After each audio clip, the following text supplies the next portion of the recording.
Afternoon friends. দেখুন এখন এখানে রয়েছে পুঁই পাতা, আর পুঁই পাতার মধ্যে রয়েছে চিংড়ি মাছ বাটা। ঠিক আছে, দেখুন এটাকে আমি মোড়াচ্ছি, মুড়িয়ে এটাকে বেসনে দিয়ে ভাজবো। দেখুন এই যে বেসনের মধ্যে আমি এটাকে ডুবালাম, ডুবিয়ে দেখুন তেলে ছেড়ে দিলাম। দেখুন এখন ভাজাটা হবে, আমি ভাজে দেখাবো আপনাদের কেমন করে ভাজাটা হবে। দেখতে পাচ্ছেন ভাজাটা হয়ে যাওয়ার পর আমি আপনাদেরকে এই যে দেখাচ্ছি। দেখুন দেখুন ভাজাটা পুঁই পাতা দিয়ে চিংড়ি মাছের বড়া,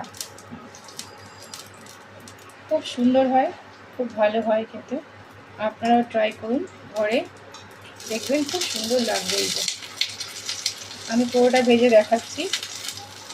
এর মধ্যে আমি দিয়েছি চিংড়ির মাছের মাথা, পেঁয়াজ কুচি, আদা কুচি, ঠিক আছে, রসুন কুচি দিয়ে পুরোটাকে তেলে নেড়ে চেড়ে নিয়েছি। নিয়ে এবার দেখুন ওটাকে ভাজা হচ্ছে। ঠিক আছে, এই যে দেখুন দেখতে পাচ্ছেন ভাজাটা হচ্ছে।